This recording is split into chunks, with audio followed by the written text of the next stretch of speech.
उसी शासन की यह बरकत है कि सभी लड़के अच्छे अच्छे पदों पर पहुंच गए। हाँ, स्वास्थ्य किसी का अच्छा नहीं है। तो पिताजी का ही स्वास्थ्य कौन बड़ा अच्छा था। बेचारे हमेशा किसी न किसी औषधि का सेवन करते रहते थे। और क्या कहूं, एक दिन तो हद ही हो गई। श्रीमान जी लड़कों को कनकौवा उड़ाने की शिक्षा दे रहे थे। यूं घुमाओ, यूं गोता दो, यूं खींचो, यूं ढील दो। ऐसा तन मन से सिखा रहे थे, मानो गुरु मंत्र दे रहे हो। उस दिन मैंने इनकी ऐसी खबर ली कि याद करते होंगे, तुम कौन होते हो मेरे बच्चों को बिगाड़ने वाले। तुम्हें घर से कोई मतलब नहीं है, ना हो, लेकिन आप मेरे बच्चों को खराब ना कीजिए। बुरी बुरी आदतें न सिखाइए। आप उन्हें सुधार नहीं सकते तो कम से कम बिगाड़िए मत। लगे बगलें झांकने। मैं चाहती हूं एक बार यह भी गर्म पड़े तो अपना चंडी रूप दिखाऊं, पर ये इतना जल्द दब जाते हैं कि मैं हार जाती हूं। पिताजी किसी लड़के को मेले तमाशे न ले जाते थे। लड़का सिर पटक कर मर जाए मगर जरा भी न पसीजते थे।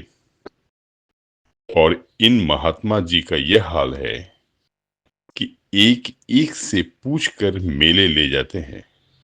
चलो चलो, वहां बड़ी बहार है, खूब आतिशबाजियां छूटेंगी, गुब्बारे उड़ेंगे, विलायती चरखियां भी हैं।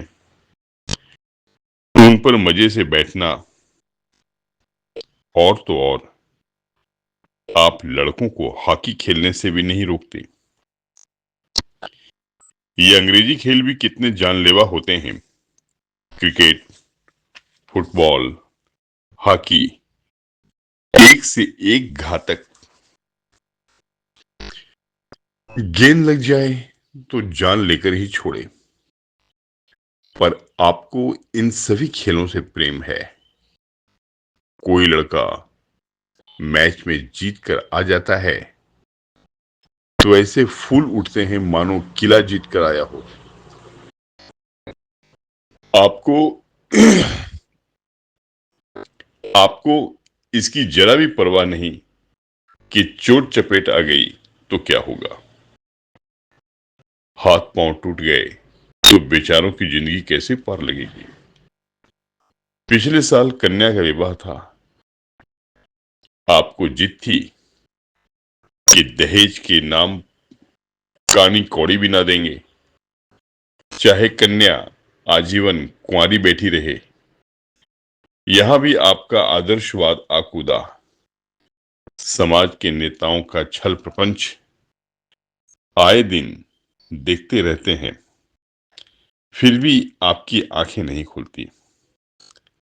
जब तक समाज की यह व्यवस्था कायम है और युवती कन्या का अविवाहित रहना निंदास्पद है, तब तक यह प्रथा मिटने की नहीं। दो चार ऐसे व्यक्ति भले ही निकल आवें जो दहेज के लिए हाथ न फैलावें, लेकिन इसका परिस्थिति पर कोई असर नहीं पड़ता और कुप्रथा ज्यों की त्यों बनी हुई है। पैसों की तो कमी नहीं है। दहेज की बुराइयों पर लेक्चर दे सकते हैं, लेकिन मिलते हुए दहेज को छोड़ देने वाला मैंने आज तक न देखा। जब लड़कों की तरह लड़कियों की शिक्षा और जीविका की सुविधाएं निकल आएंगी तो यह प्रथा भी विदा हो जाएगी। उसके पहले संभव नहीं। मैंने जहां जहां संदेश भेजा, दहेज का प्रश्न उठ खड़ा हुआ और आपने प्रत्येक अवसर पर टांग अड़ाई। अब इस तरह पूरा साल गुजर गया और कन्या को 17वां लग गया, तो मैंने एक जगह बात पक्की कर ली। आपने भी स्वीकार कर लिया, क्योंकि वर पक्ष ने लेन देन का प्रश्न उठाया ही नहीं। हालांकि अंतःकरण में उन लोगों को पूरा विश्वास था कि अच्छी रकम मिलेगी, और मैंने भी तय कर लिया था कि यथाशक्ति कोई बात उठा न रखूंगी। विवाह के सकुशल होने में कोई संदेह न था, लेकिन इन महाशय के आगे मेरी एक न चली। यह प्रथा निंद्य है, यह रस्म निरर्थक है। यहां रुपए की क्या जरूरत, यहां गीतों का क्या काम। नाक में दम था। यह क्यों, वह क्यों, यह तो साफ दहेज है। तुमने मेरे मुख में कालिख लगा दी, मेरी आबरू मिटा दी। जरा सोचिए, इस परिस्थिति को कि बारात द्वार पर खड़ी हुई है और यहां बात बात पर शास्त्रार्थ हो रहा है। विवाह का मुहूर्त आधी रात के बाद था।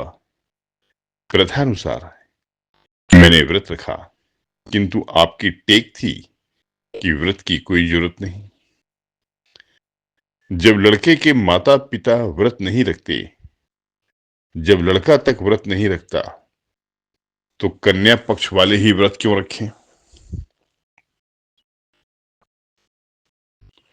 और मैं और सारा खानदान मना करता रहा, लेकिन आपने नाश्ता किया, भोजन किया। खैर, कन्यादान का मुहूर्त आया। आप सदैव से इस प्रथा के विरोधी हैं। आप इसे निषिद्ध समझते हैं। कन्या क्या दान की वस्तु है? दान रुपए पैसे, जगह जमीन का हो सकता है, पशुदान भी होता है, लेकिन लड़की का दान एक लचर सी बात है।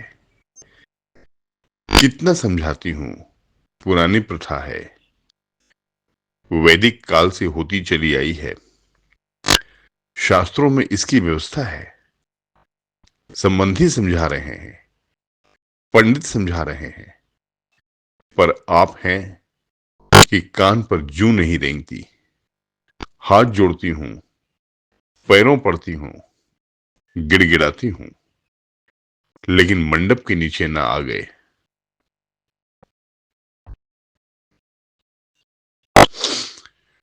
और मजा यह है कि आपने ही तो यह अनर्थ किया और आप ही मुझसे रूठ गए।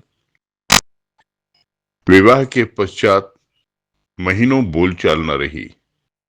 झक मारकर मुझी को मानना पड़ा। किंतु सबसे बड़ी विडंबना यह है कि इन सारे दुर्गुणों के होते हुए भी मैं इनसे एक दिन भी पृथक नहीं रह सकती। एक क्षण का वियोग नहीं सह सकती। इन सारे दोषों पर भी मुझे इनसे प्रगाढ़ प्रेम है। इनमें यह कौन सा गुण है जिस पर मैं मुग्ध हूं, मैं खुद नहीं जानती। पर इनमें कोई बात ऐसी है जो मुझे इनकी चेरी बनाए हुए है। वह जरा मामूली सी देर में घर आते हैं तो प्राण नहों में समा जाते हैं। आज यदि विधाता इनके बदले मुझे कोई विद्या और बुद्धि का पुतला, रूप और धन का देवता भी दें, तो मैं उसकी ओर आंखें उठाकर ना देखूं। यह धर्म की बेड़ी नहीं है, कदापि नहीं। प्रथागत प्रथागत पतिव्रत भी नहीं, बल्कि हम दोनों की प्रकृति में कुछ ऐसी क्षमताएं, कुछ व्यवस्थाएं उत्पन्न हो गई हैं, मानो किसी मशीन के कल पुर्जे घिस घिसा कर फिट हो गए हों और एक पुर्जे की जगह दूसरा पुर्जा काम न दे सके, चाहे वह पहले से कितना ही सुडौल, नया और सुदृढ़ क्यों न हो। जाने हुए रास्ते से हम निशंक आंखें बंद किए जाते हैं, उसके ऊंच नीच, मोड़ और घुमाव सब हमारी आंखों में समाये हुए हैं। अनजान रास्ते पर चलना कितना कष्टप्रद होता है, अनजान रास्ते पर चलना कितना कष्टप्रद होगा। शायद आज मैं इनके दोषों को गुणों से बदलने पर भी तैयार ना होंगे।